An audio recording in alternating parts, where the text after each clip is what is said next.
দেখুন, আমরা 24 ঘন্টা দিয়ে আমরা বলছি যে 24 ঘন্টার মধ্যে আমরা চাই তারা দৃশ্যমান যে একটি অগ্রগতি কি হয়েছে সেটা আমাদেরকে জানাবে।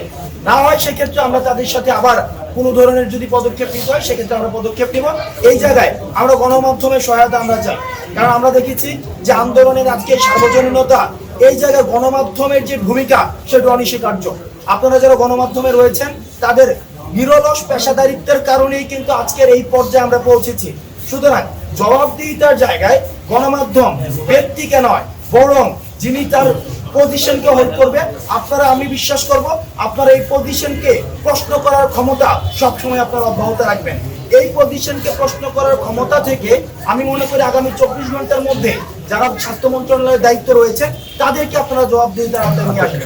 রয়টার্স একটা খবর এসেছে, ছাত্ররা একটা পলিটিক্যাল দল গঠন করতে চায়, সেই বিষয়গুলো অগ্রগতি কি এবং এখানে আপনাদের অন্তর্ভুক্তি কতটা থাকবে, এই বিষয়টা সিদ্ধান্ত কি হয়েছে? দেখুন, আমরা এই বিষয়গুলো আমরা গণমাধ্যম থেকে জানছি, বাট আমাদের নিজেদের মধ্যে আপনারা নিজেরাই দেখতে পাচ্ছেন আমরা সারাদিন যে আমাদের যে জননিরাপত্তা এবং আইন শৃঙ্খলা পরিস্থিতি স্বাভাবিক করার জন্য আমরা চেষ্টা চালিয়ে যাচ্ছে। এখন রাজনৈতিক যে বিষয়গুলো এগুলো আলাপ আলোচনা বাইরে হচ্ছে, কিন্তু আমাদের মধ্যে এই বিষয়গুলো নিয়ে আমাদের আলাপ আলোচনা হচ্ছে। এটা একটা ব্যক্তিগত ধরনের, আপনারা কি পলিটিক্যাল দল গঠন করবেন? দেখুন, আমি এই ব্যক্তিগতভাবে এই সব বিষয় নিয়ে চিন্তা করে এখনো ফুসরত পাইনি, কারণ আমাদের মূল কনসার্ন হচ্ছে এখন আহতদের পাশে দাঁড়ানো এবং যারা শহীদ হয়েছে তাদের হচ্ছে যে ক্ষতিপূরণ রয়েছে, রাষ্ট্রীয় মর্যাদা রয়েছে সেটি নিশ্চিত করা, এবং আমাদের যে জননিরাপত্তা আইন শৃঙ্খলা যে স্বাভাবিক করার জন্য পুলিশ যে রাস্তায় যেন নেমে আসে, আবার যেন আইন শৃঙ্খলা পরিস্থিতি স্বাভাবিক হয়, সেই জায়গাটি ত্বরান্বিত করার জন্য আমরা স্বেচ্ছাসেবী জায়গা থেকে আমরা চেষ্টা করে যাচ্ছি। এটা বলতে পারি যে সমন্বয় আসলে রাজনৈতিক দলের বিষয়ে কোনো ধরনের আলাপ করেনি, এটা আমরা বলতে পারি না। বিষয়টা এমন নয়, বিষয়টি হচ্ছে যে মানুষের প্রত্যাশা তৈরি হয়েছে, প্রত্যাশা তৈরি থেকে মানুষ আমাদেরকে নিয়ে চিন্তা করছে, মানুষ আমাদেরকে নিয়ে ভাবছে।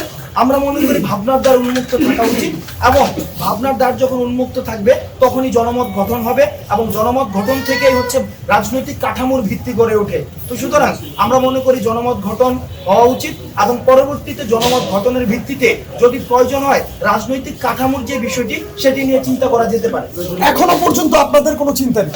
এখনো পর্যন্ত এই বিষয়গুলো নিয়ে আমরা এখনো ভাবছি না, এবং এগুলো নিয়ে আমাদের ভাবনার, আপনারা জানেন যে আমরা যারা এখানে কাজ করছে, সউদ্যোগে যারা কাজ করছে, আমাদের বলেছি আমাদের প্রায়োরিটি ভিত্তিতে প্রথম হচ্ছে আহত শহীদদের হচ্ছে রাষ্ট্রীয় মর্যাদা এবং হচ্ছে তাদের ক্ষতিপূরণ নিশ্চিত করা, এবং হচ্ছে জননিরাপত্তার বিষয়টি হচ্ছে আমাদের প্রাধান্য পাবে।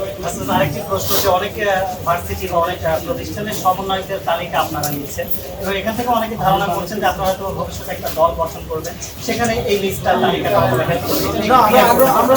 আমরা স্পষ্ট করে দিতে চাই যে 5ই অগাস্টের পরে বৈষম্য বিরোধী ছাত্র আন্দোলন নতুন করে কোনো ধরনের কোনো কমিটি প্রণয়ন, কোনো কমিটি ঘোষণা বা কোনো নতুন করে কমিটি গ্রহণ, এই কাজগুলো করিনি। আমরা আবার আপনাদেরকে বলছি, আমরা আপনাদের সহযোগিতা চাই। গণমাধ্যমে যারা রয়েছেন আমরা আপনাদের সহযোগিতা চাই। যারা এই ধরনের কাজগুলো করছেন আপনারা তাদের পরিচয় তুলে ধরুন এবং তাদেরকে আইনের সম্পর্ক করুন। আমাদের সবাইকে আরেকটা বিষয়,